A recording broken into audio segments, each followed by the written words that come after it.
Hello, my name is AGISEC and I'm 22 years old. I'm an inhabitant of planet Erasmus and I live in the city of freedom of expression. My skin colors are yellow and blue, the colors of my planet.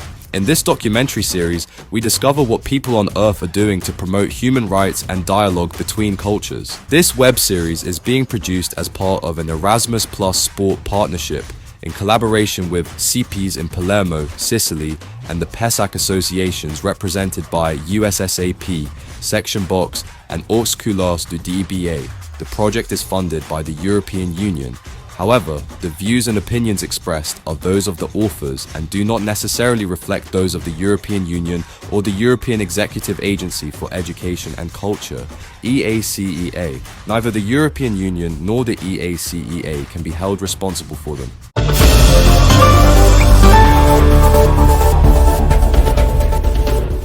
Today, for this 5th episode, it's breaking news. For the first time, young French participants are managing the event from A to Z, a great opportunity for them to grow within the AGISEC project. Let's go to Palermo in Sicily and discover what CEIPES has organized for the Women's Sports Week.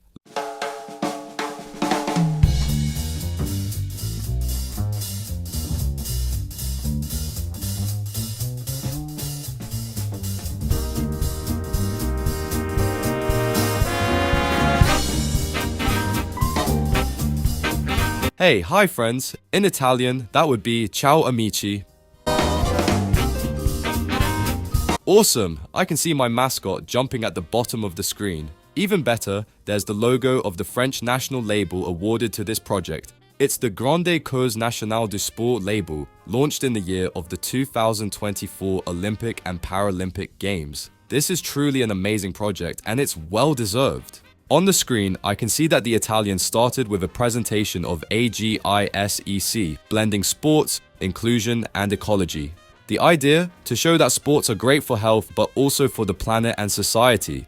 For 2 years, young people have been practicing sports, participating in workshops, and creating activities to learn, engage, and build a more inclusive world. In short, sports that make a difference. And yes, sports feel great.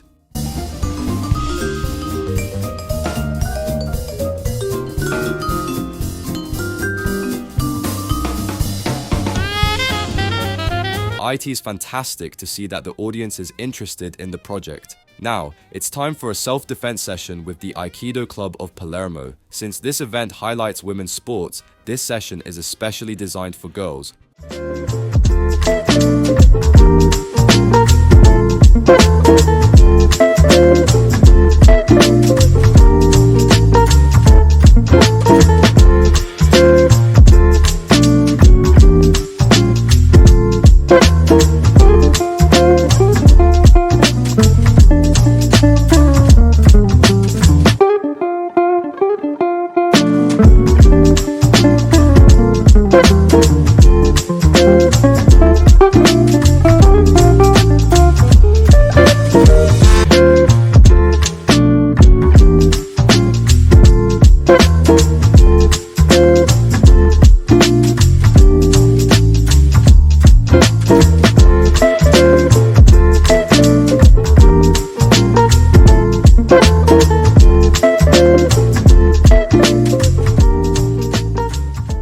Well done to CEIPES and all the participants for this event.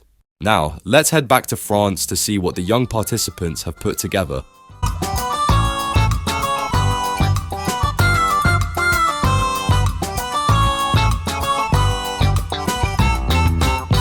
Let's not forget, this is their first time organizing an event on their own. It's great to see them sharing these preparation days as they take on this challenge.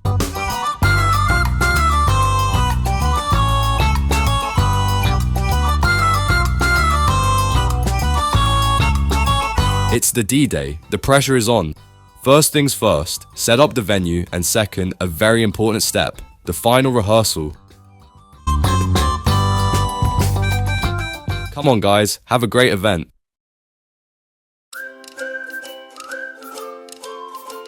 We are going to watch a video about women's sports and the history of women in sports. Video is played, followed by a discussion with the audience. Do you have any questions? Yeah, how was this video created and who is the voice of the charming alien? I think it was Sarah Malat who made it possible for women to participate in the Olympic Games, because back then, Coubertin didn't want women to take part. No, it wasn't Sarah Millat, it was Alice. And actually, the video was chosen by the young participants. There were 10 video proposals found online, and out of those they selected 3. So they didn't create the video themselves. It was part of a selection of videos from the internet. All right.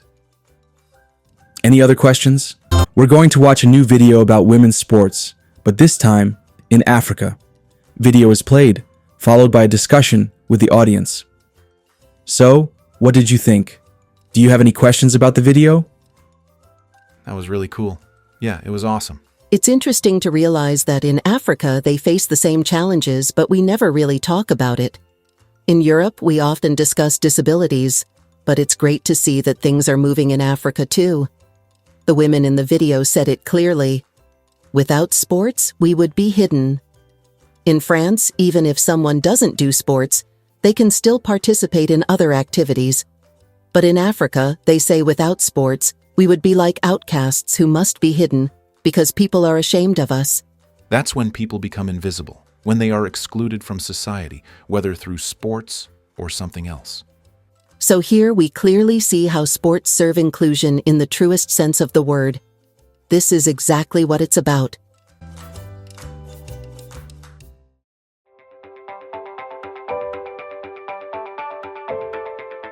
I really liked the young person at the end who said that sports impact health, well-being, and the opportunities available. That really resonated with me. Yes, but it was a man who said that. That's true. But later, we'll hear testimonies from female athletes, and maybe they will share their own experiences on this topic. Let's move on to the third video. This time, it's the testimony of a high-level athlete who practices fencing. She will share her experience of living through sports. Video is played, followed by a discussion with the audience. So, what did you think of the video? Very informative. Well, thank you for watching the video. We're going to take a 5-minute break, and then we'll listen to an interview with Yannick and Joe about female athletes with disabilities who practice boxing. So let's take a 5 to 10 minute break, and then we'll continue. Hello everyone, let me introduce myself. I'm Mateo. I've been part of the AGISEC project for a year. Now we're gonna do a quiz. I'll ask you several questions. There will be 2 signs. The blue one will be for answering true, and the orange one for answering false to the questions.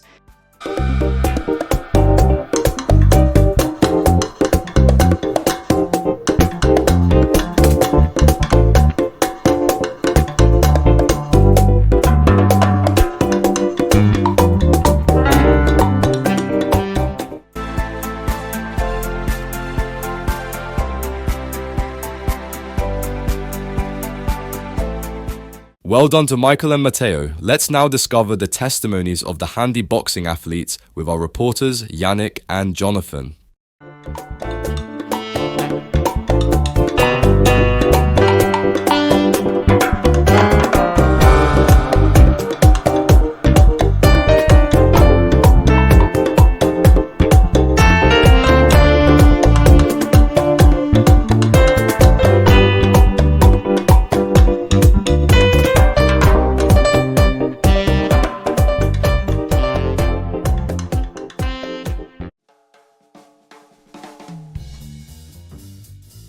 What difficulties did you encounter when you started, if any? I might repeat myself, but it's true that the biggest challenge I faced in boxing, and still face today, though it reassures me that I'm not the only one, is managing cardio and breathing. Whether it's during training or in the ring during a fight, you have to learn to control these aspects.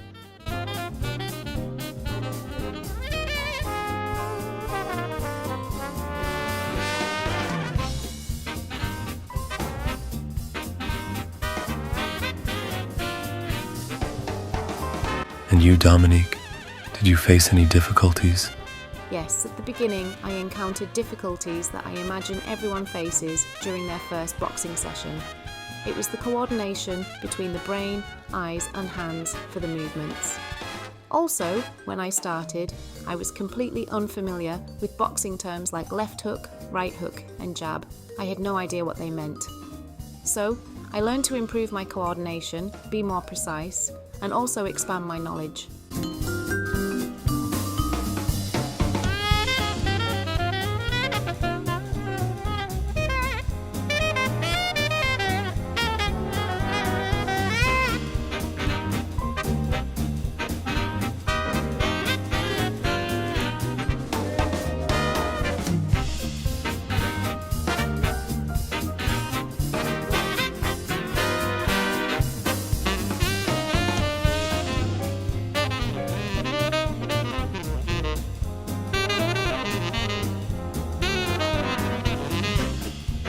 Thank you, Dominique. Thank you, Celine. Next question. What advice would you give to people who don't play sports? What would you say to motivate them to start practicing a sport?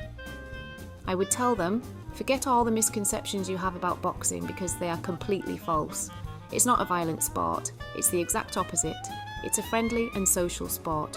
So go ahead, give it a try.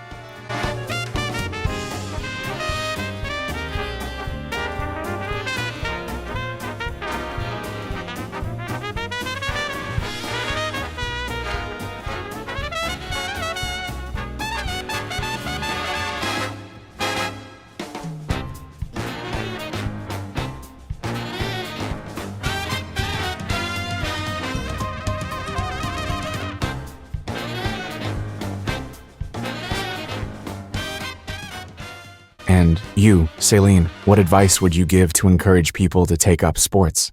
Well, Dom, you stole my answer.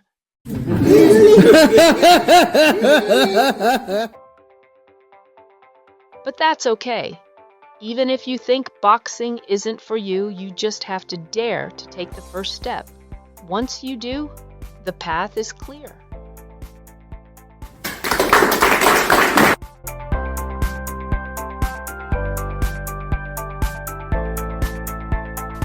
If you had a message to share, even if you've partly answered this before, what would it be? It's simple. If you want to do something, at any age, the most important thing is to listen to your desires and dare to go for what you want. And you, Dominique, same question. I would say that no matter the sport, you should practice it with joy and a smile.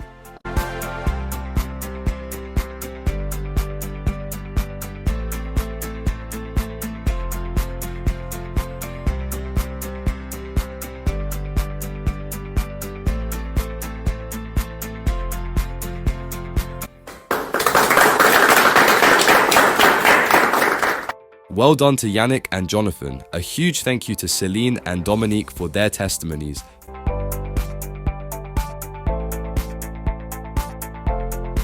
Thank you for watching this 5th episode of the AGISEC web series. See you next April to celebrate adaptive sports. I'll see you soon on social media. I'm going back to my Erasmus planet.